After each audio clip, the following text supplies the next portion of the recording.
हाँ भाई, इन्हें तो पहचानते ही होगे, PYQs। तो ये देख सकते हो आप, ये सारे के सारे हैं सिर्फ और सिर्फ इंग्लिश के PYQs सारे। इसमें GS नहीं है, मैथ्स नहीं है। तो ये मैं बोलता हूँ ऐसे PYQs किए जाते हैं, ये नहीं कि कोई मोटी सी बुक खरीद ली उसके चैप्टर 1 चैप्टर 2 करने में लग रहे हो। ये ऑथेंटिक सोर्स होता है। तो देख सकते हो ये जो बाइंडेड फॉर्म में है, जैसे ये है बाइंडेड फॉर्म में स्टेपल करके दिए हुए हैं। ये है मेरे एक्चुअल PYQ जो एग्जामिनेशन हॉल से मिले थे, ठीक है। तो क्वेश्चन पेपर ही हो गए, अब ये प्रीवियस ईयर क्वेश्चन पेपर बन गए, ठीक है। एंड ये जो ऐसे लूज शीट दिख रही हैं आपको, ये जो लूज शीट है और फिर स्टेपल किया हुआ है इन्हें, तो ये थे UPSC की वेबसाइट से जो पेपर्स निकाले थे मैंने, इन्होंने एक स्टेपल मार लिया। एंड ये मेरे सोर्स थे प्रीवियस ईयर क्वेश्चन पेपर्स के। एंड ये किसी भगवत गीता से कम नहीं है, ये पूरा ग्रंथ यही एक्चुअल सोर्स होता है। ये लीक्ड पेपर होता है एक तरह से, कि आगे क्या पेपर आने वाले हैं। तो इनके थ्रू आज मैं आपको बात करूंगा। PYQs कैसे करते हैं वो नहीं, बल्कि अपनी स्ट्रेटेजी कैसे बनाते हैं कि एग्जामिनेशन हॉल में इंग्लिश का पेपर आप कैसे अटेम्प्ट करोगे, किन चीज़ों को पहले करोगे, किन चीज़ों को बाद में करोगे। एंड सिर्फ मैं फिक्स्ड नहीं बता दूंगा कि जो मैं करता था वही आपको फॉलो करना है, बट मैं आपको वो रीजंस बताऊंगा कि क्यों ये किया जाता है, क्यों ये पहले होता है वो बाद में होता है, ताकि थोड़े बहुत ट्विक्स आप अपने मुताबिक कर सको, आपके सेंस और वीकनेस के मुताबिक, राइट। तो इनको हम देखते हैं थोड़ी देर में, PYQs ये तो करेंगे ही। एंड उससे पहले मैं आपको दिखाता हूँ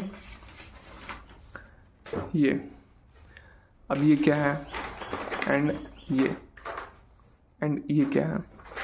तो इसको देखो, एंड ये एक्चुअली में क्या चीज़ है। तो ये है एक ब्लूप्रिंट। यहाँ पे आप देख सकते हो कि इधर लिखे हुए हैं ईयर्स 2017 18 से लेकर 2022 तक। एंड यहाँ पे लिखे हुए हैं अपने टॉपिक्स, जैसे कि ये है number 1 comprehension, antonyms, synonyms, idioms and phrases.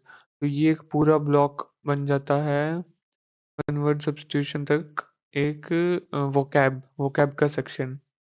ये मैंने बनाया था जब मैंने प्रिपरेशन स्टार्ट की थी। तो आप देख सकते हो 2023 में कहीं मैंने अपना फर्स्ट अटेम्प्ट दिया था CDS का। एंड ये मैंने सिर्फ अपने लिए प्रिपेयर किया था उस टाइम पे, इसलिए इसमें सिर्फ 2022 तक का डाटा आपको दिख रहा है।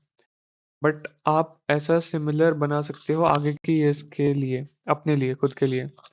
अब देखो जो बड़े मीन्स यूट्यूबर्स हैं या मेंटर्स हैं ना, वो लोग खुद पेपर्स नहीं दे रहे हैं अगर, तो वो आपके लिए अगर ये कर सकते हैं, मतलब कुछ व्यूज बढ़ाने के लिए, कुछ सब्सक्राइबर्स पाने के लिए, कि पूरे के पूरे क्वेश्चन पेपर देख के उन्होंने डाटा क्रिएट कर दिया, और वो तो उतनी अच्छी तरह देखेंगे भी नहीं, कि उनको तो बस एक ऐसी टेबल बनानी होगी, कुछ करना होगा। तो क्या आप अपने लिए नहीं कर सकते, राइट। कर मैं भी सकता था ये 2023 24 25। बट ये चीज़ फायदा तभी देती है जब आप खुद अपने लिए करो। अगर ये उस टाइम कोई मेरे को बना बनाया दे देता पूरी शीट, ये ले यहाँ से इतना आ रहा है, यहाँ से इतना आ रहा है, मुझे कोई फायदा नहीं होता, क्योंकि एक्चुअल फायदा ये देख के नहीं है सिर्फ। एक्चुअल फायदा वो क्वेश्चन पेपर हाथ में लेके जो प्रिंट आउट है उसको, एंड उसको एनालाइज करने में है कि अच्छा अगर ये क्वेश्चन आए हैं तो मैं इसको कहाँ डालूं। अब यहाँ पे देख सकते हो आप, ये 22 क्वेश्चन है 2017 के CDS 1 में। 2017 के CDS 1 में यहाँ पे 22 क्वेश्चन आए हुए हैं, और ये आए हैं सेंटेंस इम्प्रूवमेंट से, जो कि पॉसिबल सब्स्टिट्यूशन मैंने ब्रैकेट में लिखा है। तो ये कुछ अलग ही टाइप आया था, और सीधे 22 क्वेश्चन आए थे इसके, तो इसको मैं किसी अलग पैरामीटर्स में नहीं डाल पाया। देख रहे हो, तो यहाँ पे नंबर 1 से लेकर कंप्रहेंशन से लेकर नंबर 17 तक यहाँ पे डले हुए हैं। लेकिन कुछ टॉपिक ऐसे हैं जो इनसे हटके थे, जिनको मैं यहाँ पे लिखा, मैंने जब चार्ट बनाया तब मैंने यहाँ पे वो टॉपिक्स लिखे जो मेरे को ज़्यादातर क्वेश्चन पेपर्स में दिखे, ठीक है। वो मैं लिखता गया कि अब देखते हैं उनमें से कितने क्वेश्चन आते हैं। लेकिन जब 2017 का CDS 1 का पेपर मैंने उठाया, तो मैंने देखा 22 क्वेश्चन ऐसे हैं, ये यहाँ पे कहीं फिट ही नहीं आ रहे इन टॉपिक्स में, और सिर्फ ये टॉपिक इसी क्वेश्चन पेपर में आया था। तो मैं क्या इसका अलग से यहाँ पे एक इस एक्सेस पे इसको लिखता टॉपिक को, सिर्फ इस ईयर के लिए, CDS 1 के लिए 2017। तो मैंने इसको यहीं पे लिख दिया, सेंटेंस इंप्रूवमेंट, पॉसिबल सब्स्टिट्यूशंस, ऐसे करके कुछ टाइप्स ऑफ क्वेश्चन आए थे, जो 22 क्वेश्चन आए थे। यहाँ पे वर्ड सब्स्टिट्यूशन आए थे, 6 क्वेश्चन आए थे, ठीक है। यहाँ पे ये देखो, ठीक है, 2020 CDS 1 2020 में ट्रांसफॉर्मेशन ऑफ सेंटेंसेस, यहाँ से 10 क्वेश्चन आए थे। अब ये इस एक्सेस में आपको कहीं नहीं दिखेगा ट्रांसफॉर्मेशन ऑफ सेंटेंसेस, क्योंकि बहुत रेयरली किसी ईयर में रिपीट हो रहा है, सिर्फ 2020 सीडीएस वन में आया ही है। तो मैंने स्टार्टिंग में एनालाइज नहीं किया था कि ये यहाँ पे आ सकते हैं, एक टॉपिक है मेरे को लिखना है, लेकिन जब मैंने ये पेपर उठाया तब मेरे को दिखा अब ये टॉपिक तो कहीं नहीं आ रहा, तो मैंने यहाँ लिखा। तो ये एनालिसिस जब आप खुद करोगे, गलतियाँ करोगे, तब आपको समझ आएगा और आप बेटर उसको एनालाइज कर पाओगे। अब देखो हमारा मकसद क्या है, मेन यहाँ पे जल्दी से बात करते हैं। इस ब्लूप्रिंट का मेन मकसद ये है, आपको पेपर अटेम्प्ट करना है, ठीक है, 2 घंटे में। तो आपको एक आइडिया होना चाहिए कि कौन कौन सी चीज़ें आ रही हैं, ज़्यादातर रिपीट हो रही हैं। अब आप देख रहे हो कंप्रेंशन है, वो लगातार 17 में भी आया, 1 2 2018 19 20 21 22, और डेटा तो आप भी देख ही पा रहे हो अपने आंखों के सामने, कितने कितने क्वेश्चन आए हैं। अब ये मैंने प्लस करके इसलिए लिखा है क्योंकि एक पैसेज से 5 क्वेश्चन आए होंगे, फिर दूसरे पैसेज से 5, फिर तीसरे पैसेज से 5। तो मतलब यहाँ पे 2022 सीडीएस टू में 3 पैसेज आए, उनसे 5 5 क्वेश्चन आए। लेकिन सीडीएस वन 2022 में सिर्फ 2 पैसेज आए और उनसे 5 5 क्वेश्चन आए। तो ये मतलब है इसका। यहाँ पे 3+4+4+5+5, तो यहाँ पे मतलब 1 2 3 4 5 5 पैसेज आए और इतने इतने क्वेश्चन आए उनसे। तो आंखों के सामने ही आपको एक बड़ी सिंप्लीफाइड वे में डाटा मिल जाता है, और आप अपने लिए डिसीजन बनाने में कामयाब रहते हो कि अगर इस बार का क्वेश्चन पेपर आएगा तो क्या पैटर्न रिपीट होने के चांसेस हैं।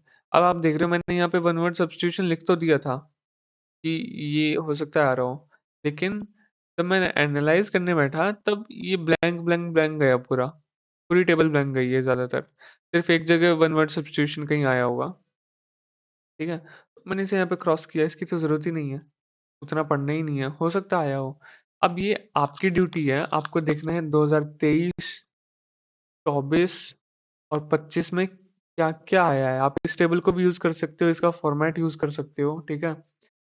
बट इस सिर्फ इस टेबल के बेसिस पे आपको अपने डिसीजन नहीं बनाने हैं कि इस बार क्या होने वाला है, क्या नहीं हो सकता, क्योंकि जितना रीसेंट पेपर होता है ना, उतनी ज़्यादा इम्पोर्टेंस उसकी बढ़ जाती है एंड उतनी ज़्यादा क्रेडिबिलिटी बढ़ जाती है, और प्रेडिक्ट करना उतना ज़्यादा आसान होता है कि अब क्या होने वाला है, ठीक है। तो ये सिर्फ 2022 तक का है। अब कॉम्प्रहेंशन है, काफ़ी आ रहा है, एंटोनिम्स सिनोनिम्स काफ़ी आ रहे हैं, इडियम्स एंड फ्रेजेस भी काफ़ी आ रहे हैं, ठीक है।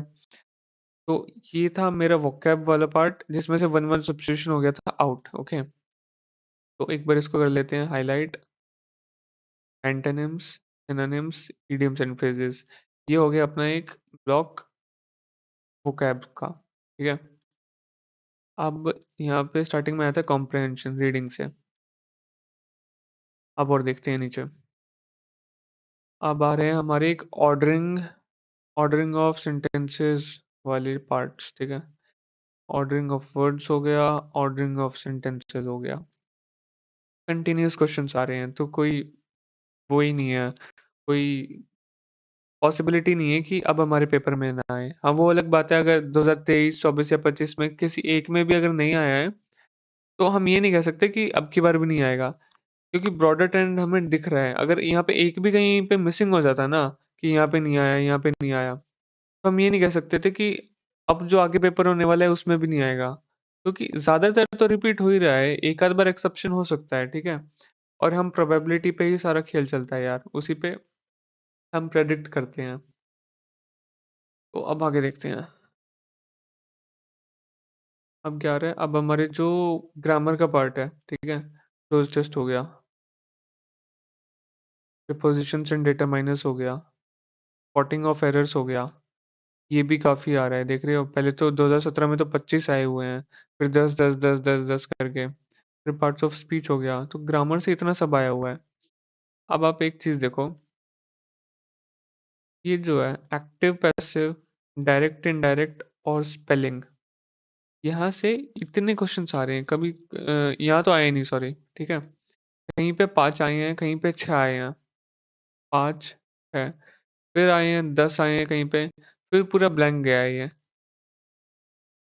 तो मैं ये नहीं कह रहा कि अब की बार आ सकता है, नहीं आ सकता, बिल्कुल आ सकता है, बट प्रोबेबिलिटी के बेसिस पे ये हमारी प्रायोरिटी लास्ट रहेगी।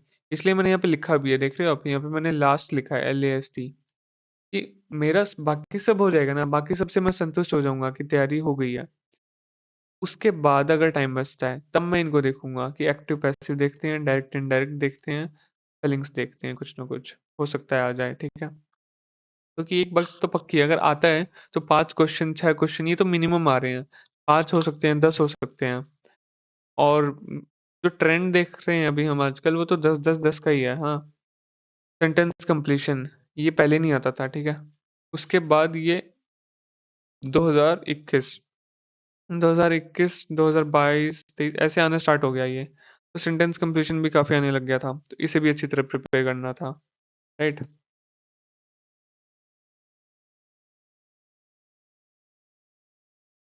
अब word meaning and paired words, ये वही वोकैब का पार्ट आ गया हमारा। इसमें से भी यहाँ पे 10 10 क्वेश्चन आए थे, हो सकता है आगे वाले ईयर्स में भी आए हों। तो मेरे ब्रॉडली कहने का मतलब ये है कि इस टेबल को यूज करो, इस फॉर्मेट को यूज करो। लोग अक्सर क्या करते हैं, जनरल स्टडीज में ऐसा फॉर्मेट बनाते हैं कि पॉलिटी से इतने क्वेश्चन आए, इकोनॉमी से इतने आए, ज्योग्राफी से इतने आए। वो तो अच्छी बात है यार, इंग्लिश में भी बनाओ, ये आपको फायदा देगा, ये आपको बेनिफिट करेगा। सिर्फ ये टेबल देख के ये बताने में नहीं कि कहाँ से कितने आए, उससे हमें मतलब नहीं है। बट अगर हम इस चीज से यूज टू हो जाते हैं ना, अगर हमने क्वेश्चन पेपर देख के खुद ये सब बनाया है और हम इस चीज से यूज टू हो गए हैं, तो जब एक्चुअल क्वेश्चन पेपर हमारे पास आएगा और हम प्रैक्टिस कर करके गए होंगे, तो हमें पता होगा हमें सबसे पहले क्या अटेम्प्ट करना है, उसके बाद क्या अटेम्प्ट करना है, उसके बाद क्या अटेम्प्ट करना है, कौन से क्वेश्चन ऑफ टाइप्स हमें अटेम्प्ट करने हैं। और हमारी प्रिपरेशन में भी हम एक स्टैटिस्टिक्स बेस्ड, डेटा बेस्ड चीज पे चलेंगे कि हम पहले कौन से टाइप्स ऑफ क्वेश्चंस प्रिपेयर करें, कौन से टाइप्स ऑफ क्वेश्चंस को ज्यादा प्रैक्टिस करें। जैसे ऑर्डरिंग ऑफ सेंटेंसेस है, देख रहे हो 20 20 10 10 9 10 10 10 10 10 10 10, तो ऑब्वियस सी बात है कि मैं इसको ज्यादा प्रिपेयर करूंगा, ठीक है। कॉम्प्रिहेंशन है, ठीक है, 5 5 5 5 5 5 5 5 इसको प्रिपेयर करूंगा, इन सबको प्रिपेयर करूंगा। एंड जहां भी थोड़ा बहुत मेरे को ऐसे गैप दिख रहे हैं कि यहाँ पे गैप है, प्रिपरेशन एंड डिटरमाइनर्स है, तो इतने साल गैप थे, फिर एक पेपर में, दो पेपर में, तीन चार आगे भी आए होंगे 23 24 25 के पेपर्स में। बट फिर भी मैं देख रहा हूँ कि इसमें तो कहीं गैप नहीं है, ऑर्डरिंग ऑफ सेंटेंसेस में तो कहीं गैप नहीं है। सबसे पहले तो इसको अच्छी तरह प्रैक्टिस करूंगा, तो ये दोनों चीज़ों में हेल्प करेगा। मेरे को प्रैक्टिस में मेरे को क्या प्रेफरेंस डालनी है उसमें भी हेल्प करेगा, एंड जब एक्चुअल क्वेश्चन पेपर आता है तब मेरे को क्या अपना सीक्वेंस रखना है, मैं उन चीज़ों से यूज टू होऊंगा। मेरे को बार बार डायरेक्शंस पढ़ने की जरूरत नहीं होगी क्वेश्चंस में, जो 3 4 लाइन के डायरेक्शंस दे देते हैं ना क्वेश्चन पेपर में, मेरे को वो पढ़ने की जरूरत नहीं होगी। जब मैंने रिपीटेडली ये सब किया होगा, मैं क्वेश्चन देखते ही समझ जाऊंगा कि क्या किस टाइप का आ रहा है।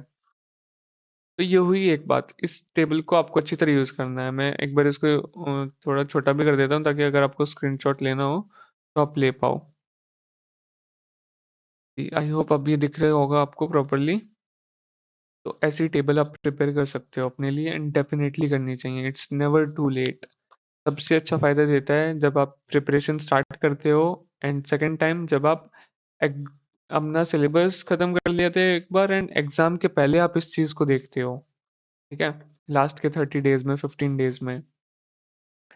एंड इसके बेसिस पे देखो, अब उस टेबल का फायदा और क्या हुआ, जब मैं अपनी प्रिपरेशन स्टार्ट कर रहा था तब इस टेबल के बेसिस पे मैंने ये चीज बनाई थी कि वोकैब में तो एंटोनिम्स सिनोनिम्स आ रहे हैं बराबर के, इडियम्स एंड फ्रेजेस आ रही हैं, कि इसमें तो कोई डाउट ही नहीं है, ये चीजें आ रही हैं। हाँ, ये मैं देख पा रहा हूँ। दूसरा दूसरा क्या हो रहा है कि वोकैब का ही पार्ट है, लेकिन word meanings antonym synonyms based नहीं पूछ रहा है वो। अब उसने एक वर्ड को सेंटेंसेस में यूज किया है, यूसेज, एंड वो पूछ रहा है कौन से सेंटेंस में उसको हमने करेक्टली यूज किया है as per the meaning of the word. ये भी एक क्वेश्चन टाइप था जो आया था, बहुत ज्यादा रिपीट नहीं हुआ लेकिन आया था। अब मेरे को याद है मेरे पेपर में आया था जब 2024 में मैंने दिया था, ठीक है। ऐसे मेरे को याद है। ये फायदा होता है उस टेबल का, ये वाले तो आने ही है, रिपीट होने हैं, ये वाले आ सकते हैं जो कि आए थे 2024 में, तो मेरे को फायदा हो गया था। पेड वर्ड्स सेम सीन हो गया था 2024 के पेपर में, ये भी आ गए थे पेड वर्ड्स, ठीक है। मैंने यहाँ पे पहले से लिख रखा है, मतलब मैंने इनको तैयार किया है, तो मेरे को फायदा हुआ ना, ठीक है। तो वो कैब का इतना सा पार्ट है अपना। अब आ जाते हैं लास्ट में क्या करना है। ये होती है, ऐसे बनती है स्ट्रेटेजी यार। स्ट्रेटेजी एक देख रहे हो, ये एक रफ पेज था मेरा, उसी टाइम से मैंने पेज उठाया है, हाँ। अभी मैंने अपना फ़ोल्डर खोला था, मैंने अपने क्वेश्चन पेपर्स जो उस टाइम के थे, जो स्ट्रैटेजी शीट्स थी मेरी, वो हैं ये, वो निकाली हैं, वो मैं आपके साथ शेयर कर रहा हूँ। तो अब यहाँ पे शीट में क्या किया मैंने, यहाँ पे लिखा है लास्ट। ये चीज़ मेरे को लास्ट में करनी है। ये मेरी स्ट्रैटेजी बहुत मतलब रिफाइन कर देती है कि मेरे को पहले क्या करना है, बाद में क्या करना है। आप देख रहे हो यहाँ पे डायरेक्ट इनडायरेक्ट हो गया, एक्टिव पैसिव हो गया, एंड स्पेलिंग हो गया। अब आप कोई भी क्लासेस लोगे, कोर्स लोगे, तो वो आपको इंग्लिश में डायरेक्ट इनडायरेक्ट पढ़ाएंगे, एक्टिव पैसिव पढ़ाएंगे। मतलब कम से कम 10 क्लास इसमें, 10 क्लास उसमें आपको देंगे, आप टाइम दोगे, क्वेश्चन सॉल्व करोगे। लेकिन अगर आपको पता होगा कि यार डायरेक्ट इनडायरेक्ट आया था लेकिन बहुत सालों से नहीं आ रहा है, बहुत कम इसके चांसेस आने के, स्टैटिस्टिक्स ये कह रहा है, हमेशा अपने डिसीजंस को, स्ट्रेटेजी को स्टैटिस्टिक्स से बैक करो, डेटा से बैक करो, मैथमेटिक्स क्या कह रही है। भले ही ये इंग्लिश का पेपर है बट यहाँ भी मैथमेटिक्स लगाएंगे यार स्ट्रेटेजी में। जो ट्रांसफॉर्मेशन वाले क्वेश्चंस हैं, कहीं एक पेपर में आए हैं, वो भी 7-8, ठीक है। वॉइस, एक्टिव पैसिव, ये भी बहुत कम इनको देखा गया है। तो ये मैंने लिखा है कि लास्ट में करूंगा। स्पेलिंग, स्पेलिंग मैंने ये तो देखा कि कम आई है, ठीक है, लेकिन मैंने ये भी देखा उन क्वेश्चंस को देख के कि इजी है ये मेरे लिए करना। मैंने प्रिपेयर नहीं किया था, फिर भी मैंने 10 में से 8 क्वेश्चन सही कर दिए होंगे, इसलिए मैंने यहाँ पे लिखा है कि इजी है। इससे क्या मतलब हुआ, अगर लास्ट में मैं सब प्रिपेयर करके इस पे आता भी हूँ, इस वाले पोर्शन पे, कि अब ये करता हूँ, क्या पता थोड़ा किस्मत मेरी ऐसी हो कि मेरे ही पेपर में ये वाली चीजें आ जाएं, ठीक है। तो मैं सबसे पहले क्या करूंगा, स्पेलिंग करूंगा। एसपी बख्शी उठाऊंगा, वहां से जो स्पेलिंग्स वाले चैप्टर्स हैं, मैं वो वर्ड्स देखता जाऊंगा क्योंकि ये इजी है मेरे लिए। तो सबसे पहले यहीं पे हमला करूंगा। उसके बाद जो कंसेप्ट हैवी है, एक्टिव पैसिव, डायरेक्ट इनडायरेक्ट, मैं उस पे जाऊंगा, ठीक है। मैं लिख रखा था मैंने, कम से कम 100 वर्ड्स कर लेना, उसमें जो एसपी बख्शी में होंगे या कहीं होंगे, हो जाएगा काम।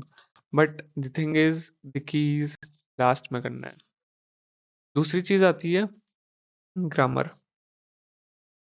अब ग्रामर में क्या क्या था, ग्रामर में मैंने देखा पार्ट्स ऑफ स्पीच बहुत ज्यादा रिपीट हो रहा है, कुछ भी करके इसको करना ही है कैसे भी। क्लोज टेस्ट हो रहा है, क्लोज टेस्ट आ रहा है, जो फिल इन द ब्लैंक्स होते हैं, ठीक है, किसी भी फॉर्म में आ रहा है। हेडिंग वो कुछ भी दे रहे हैं, कभी वो हेडिंग देते हैं fill in the blanks question paper में, कभी क्लोज टेस्ट, बात एक ही है।